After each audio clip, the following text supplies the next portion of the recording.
நல்லா இருப்பீங்க அப்படின்னு நினைக்கிறேன். அது சரி, என்ன திடீர்னு அப்படின்னு கேட்குறீங்களா? ஒன்றும் இல்லை, ஒரு சின்ன பிரச்சனை ஒன்று வந்திருக்கு. ஒன்றும் இல்லை, சிசி ஆஃபீஸ்லேருந்து நம்மளுடைய பெரும்பாலான தோழர்களுக்கு ஒரு எஸ்எம்எஸ் வந்திருக்கு. அதில் என்ன சொல்கிறாங்க அப்படின்னு கேட்டிங்கன்னா, நாங்கள் இப்போ எல்லாருக்கும் இபிபிஓ ஜெனரேட் பண்ணிக்கிட்டு இருக்கோம். அதுக்கு உங்களுடைய கேஒய்பி தேவைப்படுது.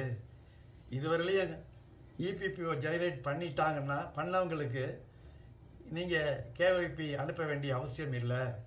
உங்களுக்கு கேஒய்பி இபிபிஓ ஜெனரேட் பண்ணவில்லைன்னு சொன்னாக்க உங்களுடைய கேஒய்பியை எங்களுக்கு கொஞ்சம் அனுப்புங்க அப்படின்னு கேட்டிருக்காங்க. அது நம்ம தோழர்கள் மத்தியில் பல சந்தேகங்கள் வந்திருக்கு. என்ன கேட்குறாங்கன்னா, எனக்கு இபிபிஓ ஜெனரேட் பண்ணிட்டாங்களா இல்லையா எப்படின்னு நான் தெரிஞ்சுக்கிறது அப்படின்னு ஒரு சில பேர் கேட்குறாங்க. இன்னும் ஒரு சில பேர் சம்பானில் போய் இபிபிஓ ஜெனரேட் பண்ணிட்டாங்களாங்கிறத பார்க்குறது, எப்படி பார்க்குறதுங்கிறது வழியை சொல்லி கொடுங்க, தெரியல, நீங்கள் பார்த்து சொல்லுங்கன்றாங்க. ஸோ இதை பற்றி தான் இன்றைக்கி நம்ம ஒரு சின்ன ஒரு விளக்கம் நம்ம தோழர்களுக்கு கொடுக்கலாம் அப்படின்னு நினச்சிருக்கிறோம். இது வழக்கம் போல் எஸ்டிஆர் டிவிஷனின் உங்களுக்கு தெரியுமா காணொலி காட்சியின் பகுதி 21 தொடர்ச்சியாக இதை நாம் இப்பொழுது வெளியிடுகிறோம். சிறிது கொஞ்சம் கவனமாக இதை பார்த்தீர்கள் என்றால் உங்களுக்குள்ள சந்தேகங்கள் எல்லாமே பூர்த்தியாகிவிடும் என்று நினைக்கின்றேன். தோழர்களே, இப்பொழுது நமக்கு இபிபிஓ ஜெனரேட் செய்து விட்டார்களா என்பதை தெரிந்து கொள்வதற்கு நாம் இந்த சம்பான் வெப்சைட்டிற்கு செல்ல வேண்டும். சம்பான் என்பது ஒரு சுருக்கு வார்த்தை. இதை நீங்கள் காம்ப்ரஹென்சிவ் பென்ஷன் மேனேஜ்மெண்ட் சிஸ்டம் என்று விரிவாக சொல்வார்கள். ஆகையால் இதை பார்ப்பதற்கு நாம் இதனுடைய கூகுள் மூலமாக வெப்சைட்டிற்கு செல்ல வேண்டும். இந்த கூகுள் வெப்சைட்டில் நீங்கள் சென்று இந்த சம்பான் போர்ட்டல் என்று நீங்கள் அடித்து தேடினாலும் சரி, அல்லது காம்ப்ரஹென்சிவ் பென்ஷன் மேனேஜ்மெண்ட் சிஸ்டம் என்று அடித்து தேடினாலும் சரி, நான் காட்டியிருக்கிறது போல இந்த ஒரு பக்கம் உங்களுக்கு தோன்றும். இந்த தோற்றத்திலே எழுதியிருக்கிறார்கள். இதை நீங்கள் இந்த காம்ப்ரஹென்சிவ் அந்த சம்பான் போர்ட்டலை நீங்கள் கிளிக் செய்தீர்கள் என்று சொன்னால் அது உங்களுக்கு அந்த சம்பான் போர்ட்டலினுடைய இதில் உள்ள இந்த ஓகே என்ற இடத்தை க்ளோஸ் செய்துவிட்டு நீங்கள் வந்தால் இப்பொழுது நாம் சம்பான் போர்ட்டலுக்குள்ளே இருக்கின்றோம். இந்த சம்பான் போர்ட்டலிலே நீங்கள் பார்க்க வேண்டியது என்னவென்றால், இந்த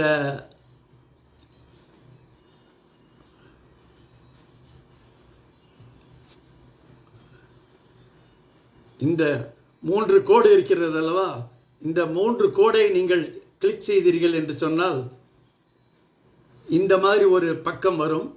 இந்த பக்கத்திலே கீழே அடியிலே லாகின் என்று ஒரு பகுதி வந்திருக்கிறது. அந்த ஒரு லாகினை நீங்கள் கிளிக் செய்ய வேண்டும். கிளிக் செய்தால் இந்த மாதிரி ஒரு பக்கம் திறக்கும். இதில் கவனிக்க வேண்டிய விஷயங்கள் 3 இருக்கிறது.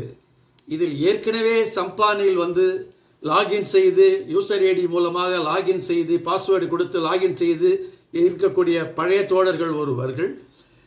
அது பழைய தோழர்களிலேயே லாகின் செய்துவிட்டு யூசர் ஐடி பாஸ்வேர்டு லாகின் செய்துவிட்டு ரொம்ப நாள் கழித்து இப்பொழுது பார்க்கும் பொழுது அதை ஃபர்கட் பாஸ்வேர்டு, அது தெரியாமல், அந்த பாஸ்வேர்டு என்னவென்று தெரியாமல் இருக்கக்கூடிய ஒரு பகுதி தோழியர்கள். 3வது பகுதி தோழியர்கள் புதிதாக இப்பொழுதுதான் சம்பான் வெப்சைட்டிற்குள்ளேயே செல்லக்கூடிய தோழர்கள். ஆக இதை 3 வகையாக பிரிக்கலாம். இந்த 3 வகை பிரிவினரும் எப்படி நமது அந்த இபிபிஓவை கண்டுகொள்வது, பார்ப்பது என்பதை பற்றி ஒவ்வொன்றாக சொல்கின்றோம். இப்பொழுது இந்த லாகின் என்ற இடத்திலே வரும்பொழுது உங்களுடைய பிபிஓ நம்பர் அல்லது பேன் நம்பர் என்று ஒரு கோட்டிருக்கிறது. ஆகையால் இங்கே உங்களுடைய பேன் நம்பரை நீங்கள் பிபிஓ நம்பரை, அந்த 15 இலக்க பிபிஓ நம்பரை இந்த இடத்திலே நீங்கள் அடிக்க வேண்டும். பிறகு பாஸ்வேர்டு என்ற இருக்கிற இடத்திலே இப்பொழுது உங்களுடைய தெரிந்த பாஸ்வேர்டை, உங்களுக்கு ஏற்கனவே நீங்கள் தெரிந்து வைத்திருக்கக்கூடிய பாஸ்வேர்டை அடிக்க வேண்டும். பிறகு அந்த கேப்சா என்ற இடத்திலே அந்த கேப்சாவை நீங்கள் போட்டுவிட்டு லாகின் என்று சொன்னால் லாகின் செய்வோம். கொஞ்சம் பொறுமையாக இருங்கள், இது பார்க்கலாம். அந்த பாஸ்வேர்டு யூசர் ஐடியையும் உங்களுடைய பிபிஓ நம்பரை போட்டுவிட்டு உங்களுடைய பாஸ்வேர்டை போட்ட பிறகு லாகின் கேப்சாவை கொடுத்த பிறகு லாகின் என்று சொன்னால் இந்த வெரிஃபை இந்த ஓடிபி என்ற ஒரு பக்கம் உங்களுக்கு வரும். இந்த இடத்திலே நீங்கள் உங்களுடைய ஓடிபியை நீங்கள் பதிவு செய்ய வேண்டும். 68524 என்று இதை நீங்கள் பதிவு செய்துவிட்டு வெரிஃபை ஓடிபி என்று சொன்னால் உங்களுக்கு நீங்கள் இப்பொழுது உங்களுடைய சம்பான் வெப்சைட்டில் நீங்கள் உள்ளே புகுந்து விட்டீர்கள், உள்ளே இருக்கிறீர்கள். இதை பார்த்தீர்கள் உங்களுடைய தகவல்கள் பூரா இதில் வந்து இருக்கும். இங்கே பார்த்தீர்கள் என்று சொன்னால் ஒவ்வொரு பகுதியாக நீங்கள் pensionary benefits, lodge your grievance, pensioner ledger, life certificate முதற்கொண்டு இதில் இருக்கும். இந்த இடத்திலே நீங்கள் கீழே வந்தீர்கள் என்று சொன்னால் இங்கே பென்ஷனர் சாங்ஷன் ஆர்டர்ஸ் என்ற ஒரு பகுதி வரும்பொழுது இபிபிஓ என்று ஒன்று இருக்கிறது. இந்த இபிபிஓ இருந்தது என்று சொன்னால் உங்களுக்கு இபிபிஓ ஜெனரேட் ஆகிவிட்டது என்று அர்த்தம். இந்த இபிபிஓ வரவில்லை என்று சொன்னால் உங்களுக்கு இபிபிஓ ஜெனரேட் ஆகவில்லை என்று அர்த்தம். இதை இப்பொழுது நான் டவுன்லோடு செய்கிறேன் என்று பார்க்கிறோம் என்று சொன்னால் எனக்கு இந்த என்னுடைய இபிபிஓ இதுதான், இது எனக்கு ஜெனரேட் ஆகிவிட்டது. ஆகையால் இதை நாம் இது மூலமாக இந்த பகுதி தோழர்கள் யார் பாஸ்வேர்டு ஞாபகம் வைத்துக் கொண்டு இருக்கிறார்களோ அவர்கள் இப்பொழுது அவர்களுக்கு இபிபிஓ ஜெனரேட் ஆகிவிட்டதா என்பதை இதன் மூலம் தெரிந்து கொள்ளலாம். அடுத்ததாக அடுத்த பகுதிக்கு வருகிறேன், 2வது கேட்டகரிக்கு வருகின்றேன். ரெண்டாவது பிரிவு தோழர்களுக்கு, அதாவது ஃபர்கட் பாஸ்வேர்டு என்ற உள்ள தோழர்களுக்கு மறுபடியும் முதலிலிருந்து சொல்கிறோம். அந்த கம்ப்ரஹென்சிவ் பென்ஷன் மேனேஜ்மெண்ட் சிஸ்டம், அதாவது சம்பான் போர்ட்டலுக்கு நீங்கள் கூகுள் சர்ச் மூலமாக அந்த வெப்சைட்டிற்குள் சென்று முதலில் பார்த்தீர்கள் என்று சொன்னால் இதை போல வரும். இதை இந்த ஓகே என்று கொடுத்துவிட்டு இந்த பகுதிக்கு வந்து இந்த 3 கோடு உள்ள இடத்தை நீங்கள் கிளிக் செய்தீர்கள் என்று சொன்னால்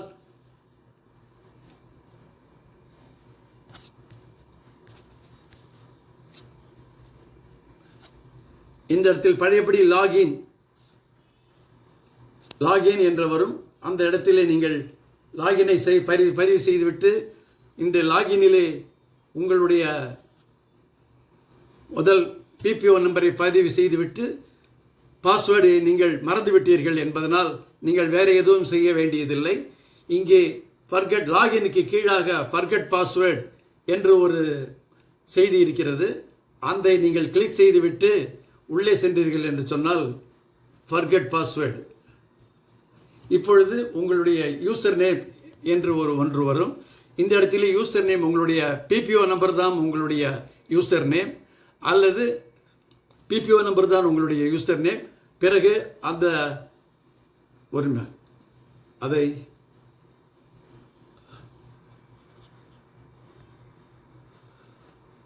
அந்த கேப்சாவை நீங்கள் அங்கு பதிவு செய்துவிட்டு உள்ளே செல்ல வேண்டும். அதை இப்பொழுது பார்க்கலாம்.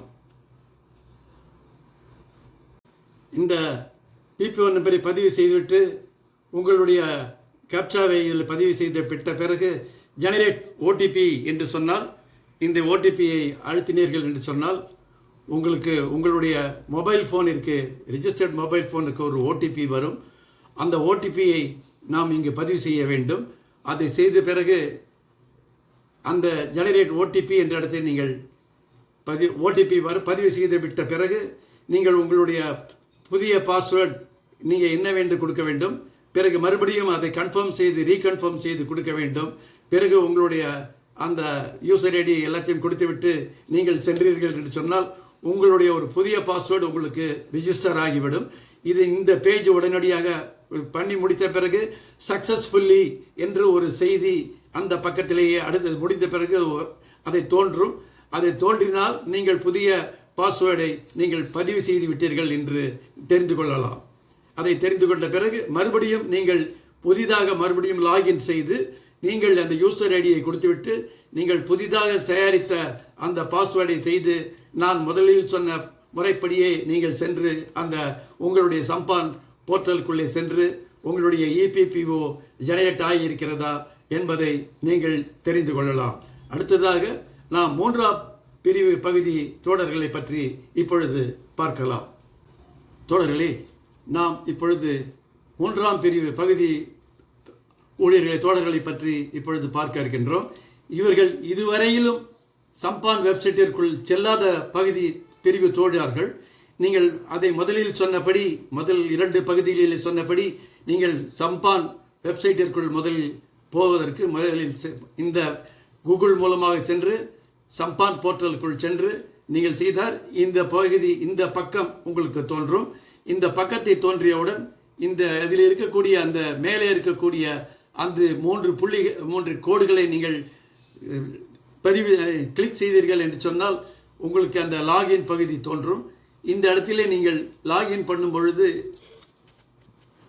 லாகின் என்று போட்டுவிட்ட பிறகு இந்த லாகின் பகுதியிலே கீழே லாகினுக்கு பிறகு ஃபர்காட் பாஸ்வேர்டு என்று இருக்கிறது. ஃபர்காட் பாஸ்வேர்டிற்கு பிறகு கிரியேட் லாகின் ஃபேமிலி பார் மைக்ரேட்டட் பென்ஷனர் என்ற ஒரு செய்தி இருக்கிறது. ஆர் லாகிங் யூஸ் பரீட்சை என்று ஒன்று இருக்கிறது. ஆகையால் இதில் நீங்கள் என்ன செய்ய வேண்டும் என்று சொன்னால், இதுவரை புதிதாக பதிவு செய்யக்கூடிய தோழர்கள் இந்த கிரியேட் லாகின் ஃபேமிலி பார் மைக்ரேட்டட் பென்ஷனர்ஸ் என்ற அதை நீங்கள் கிளிக் செய்ய வேண்டும்.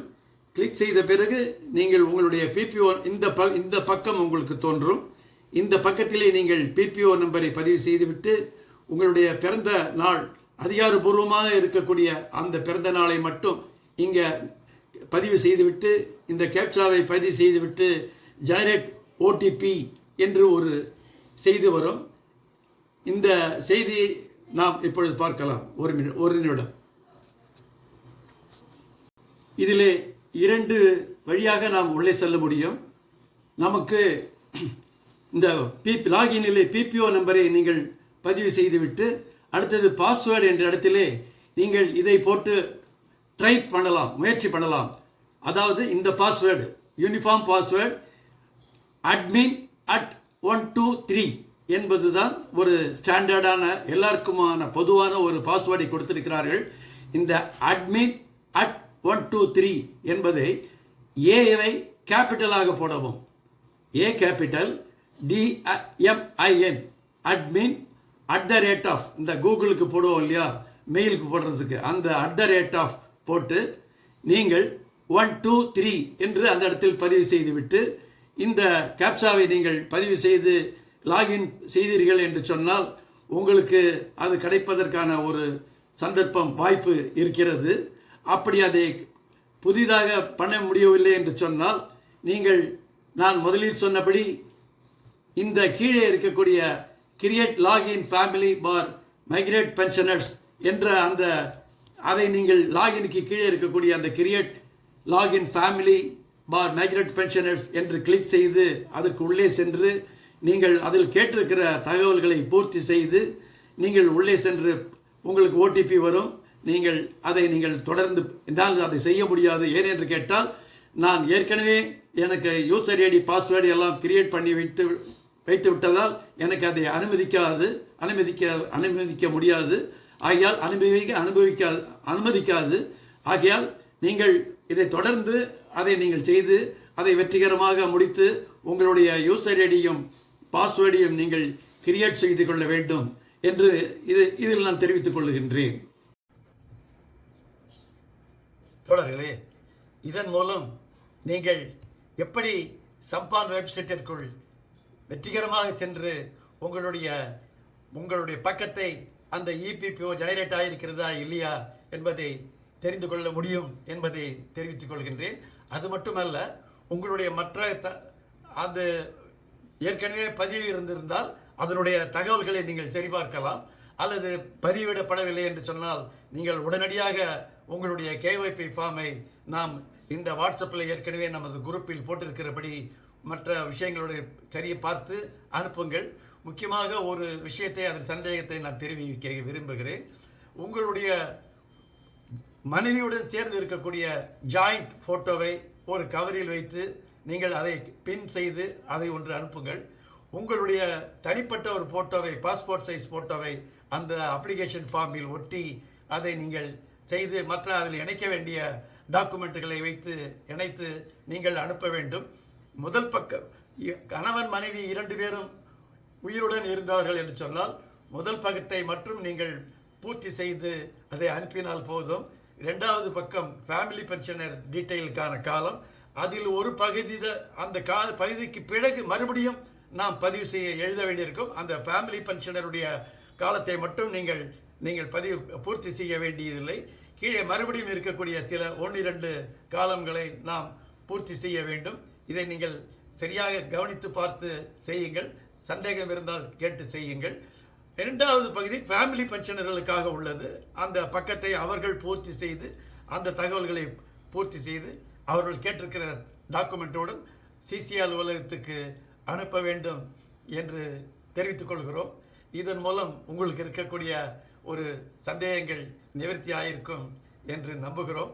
மீண்டும் இதில் ஏதாவது சந்தேகங்கள் இருந்தால் நமது டிவிஷன் செக்ரட்டரி தீனதயாளனோ அல்லது அட்மின் நரசிம்மணி என்னையோ நீங்கள் எங்களை தொடர்பு கொண்டால் உங்களுக்கு உதவி செய்வதற்கு தயாராக இருக்கிறோம் என்று கூறிக்கொண்டு இந்த வீடியோவை இத்துடன் முடித்துக் கொள்கிறோம். நன்றி, வணக்கம்.